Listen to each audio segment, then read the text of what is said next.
ESPN app and wherever podcasts are found. All right, I'm going to let you pick your own adventure. Okay. Would you like to go down the road that Smalls just took us down 2 seconds ago? Okay. Off air. No, sir. Is it my choice or the listener's choice? This is it. No, sir. Hold on. It was a football-related thing. It was a football-related thing. It was a football thing. Okay. Well, it was a relationship thing that also could be applied to football. Literally, I'm talking about the football example you just gave, or well, I don't know if I want like hardcore football talk. Let's start with the latter, maybe end with the former. All right, good. Wow, our producers are very happy with you. Thank you for saving us, I just Peter. know where ESPN's me specifically, and we're gonna get there. Don't worry. Oh, great. Schrager, I am very confused how the Steelers blew that opportunity last night. Explain. Jamar Chase is absolutely unguardable if you don't have a full plan to do it, and they thought they did. This offseason, they went out and got Ramsey, they got Slay, they got Thornhill, they drafted Porter in the first round a couple of years back, and then the Bengals did what the Bengals always do to the Steelers. They just threw all over them, and that's alarming. That's alarming because guess what? Now the book is out there. Flacco threw all over that defense, and that's what's concerning, especially going into this game. All anyone talked about was Steelers don't win on the road on Thursday nights. Steelers struggle on Thursday nights. And Tomlin had that comment of like to Andrew Berry publicly of the Browns, like, how could you trade him within the division? It wasn't like this was some surprise trap game. They knew full well that this was coming. And then 23 targets later, Jamar Chase just danced all over them. Peter, a couple of years ago, Flacco came off the couch midseason, showed up for an Ohio NFL team, and took them to the playoffs. Are we at the place now where we're willing to entertain history repeating itself? Yeah, absolutely. Yeah, why not? Their offensive line played well yesterday. Their defensive line played well, and that division is so wide open. Ravens look like, they're not the Ravens of old. Now, they might make this incredible run. Their schedule does get easy. Browns are the Browns. And then the Steelers, we saw last night, the Bengals can hang with them. So if you win that division, you're a playoff team. They've already got a one-game edge on the Steelers, and we'll see how it goes. But, Flacco put up that many points, and the defense did what they had to do at the moments that mattered.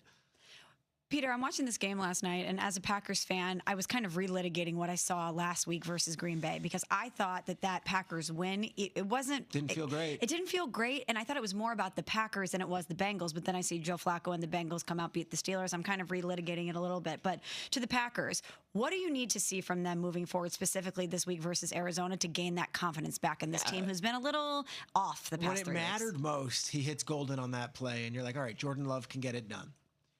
And you feel good about that. But throughout that second half, Flacco was slicing and dicing up on that Jeff Hafley defense. And you're like, that's supposed to be our strength. That's why we got Micah Parsons.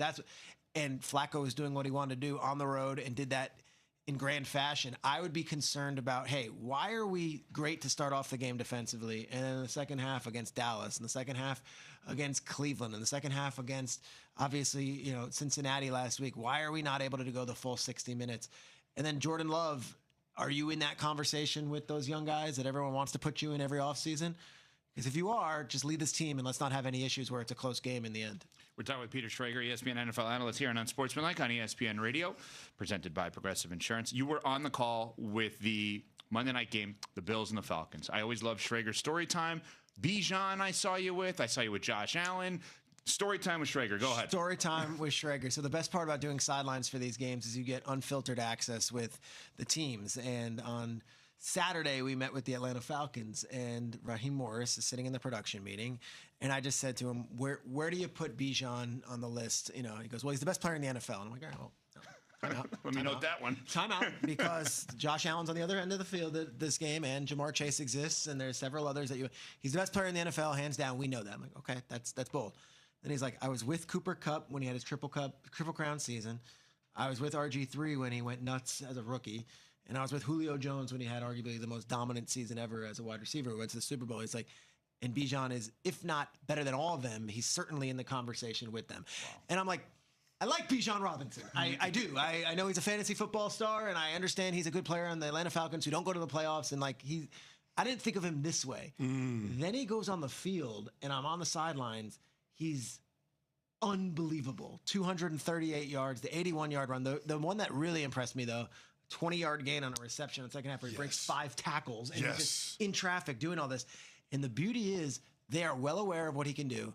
And Penix is a top 10 pick at quarterback. Yet to a man, everyone on that team says, our team runs through the running back.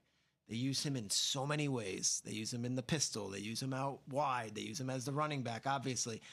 And sometimes he's a decoy because Drake London gets 10 catches because there's 7 people focused on Bijan.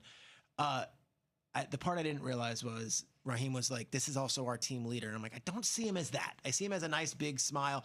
But apparently everyone connects with him, every position group. He knows everybody's role on the offense.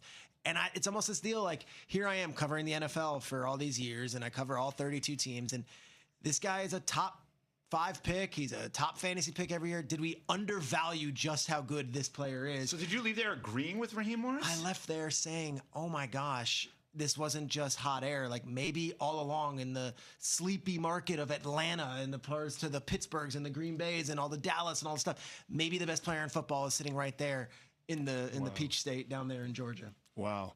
Talking to Peter Schrager, ESPN NFL analyst. Peter, is Justin Fields going to get Aaron Glenn fired?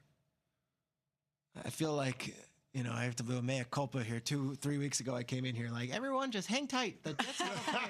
Wait, Peter, this is good. Peter Schrager imitating Peter Schrager. Yeah, that's very good. Let's go. Everyone, hang tight. The Jets have a plan.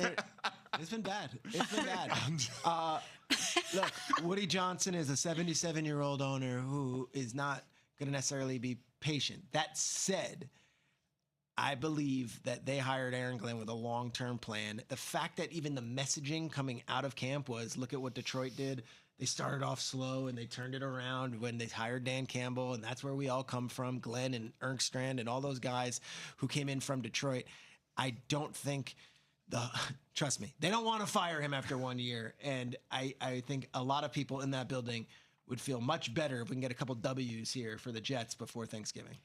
If before the season I told you we were going to be talking about a coach in New York getting fired, we all would have said it was Brian Daboll. Crazy. But now Jaxson Dart, Cam Scatterbo, this Giants team has some life because of these 2 young guys. We played the sound from Jonathan Cooper, Broncos linebacker, earlier in the show. For those who didn't hear, for a lot of people in this league after watching Jaxson Dart high-five a ref and Scatterbo with his shirt off doing flips. Okay, go there. That's what I was going to ask you. Tell me what you think the perception is of Jaxson Dart, Cam Scatterbo, and that crew now East in the Coast NFL. bias, New York media, the whole thing. Like all you guys are just salivating over just the thought of maybe having a good team for the Giants, and that these rookies really were feeling themselves beating the Eagles. I love it on both sides. I love it from Dart. I love it from Scatterbo. I love that the Giants are letting them be this way as rookies, because a lot of time it's like, hey, know your role. No. They leaned in, and in the post game, Dart's up there. So is Scatterbo. Dart brings out his parents on the Amazon set. Like it was a celebration, a parade, as if they just won the Super Bowl. And I think Giants fans are so starving for any happiness that it was fine by that end. But you saw Jonathan Cooper's comments. You see some of the other comments from people around the league. I get texts about it after that Thursday night win from people saying, the Giants are 2-4 and just lost to the Saints last week. You know that, right? And I'm like, I get it. It's a measure of market and personalities, and both these kids have it, and the market is dying for it. And Chris, you played there. You know, when these things start happening and they start winning, this city explodes for Giants Yes, it football. does. And you can feel it in the streets, even though they're 2-4 right now. All right, let's finish where we were going to start. No, this is an interesting thing. Smalls had a friend reach out, correct me if I'm wrong, and say, the quarterback-coach relationship That's what the friend was talking to about? be. Well, hold on. No, it was not that. I thought it was at the No. quarterback. I took it to football. I took it to Let football. her Oh, my explain it, bad. please. Okay. So we were talking off air in the break about You don't want my relationships dork and geek dating. take or no? 'Cause Actually, you could say that because I think it might help a lot of people out there. Here was what my take was. We were Okay. talking about when you're trying to set friends up, and a lot of times there's a mistake where if a guy isn't cool or has no charisma, everyone just assumes he's a nice guy. I go, you can also not be cool, not have any charisma, be a dork, and still not be a nice guy. Correct. Yes, that is You fact. didn't have to turn to me on that. No, you're good. You got a ton of swag. You look great tonight. I say, just because a guy comes in with like zero swagger and like is in his own little, doesn't necessarily mean he's a nice guy. And I think Right. a lot of times the opposite sex assumes, all right, well, at least he's a nice guy. No, not necessarily. He can also be a bad guy. Yeah. Okay, The nerds can also be bad guys. yes. The part I heard was I thought you were Well, saying no, that the coach-quarterback Well, relationship hold on. coolness. There's a difference. He's gonna get so to it. Peter was talking about how don't mistake the nerd for a nice guy because he can be a bad guy. And I was like, I have heard that. can confirm. Then I said, I was talking with my girlfriends not that long ago. I had a friend who was dating someone. It didn't work out. And one of my girlfriends was like, it was never going to work out. There was a very severe swag deficit there.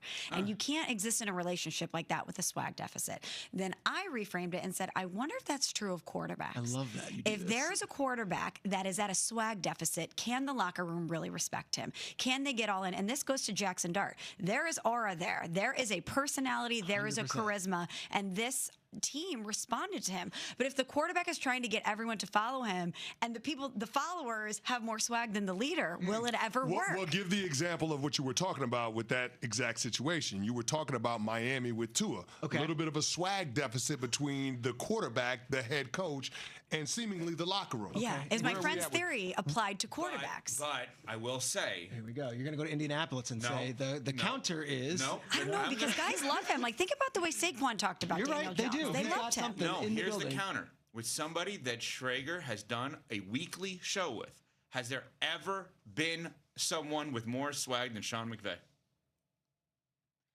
The swag deficit is in favor of the coach. Are you talking about a coach or a player?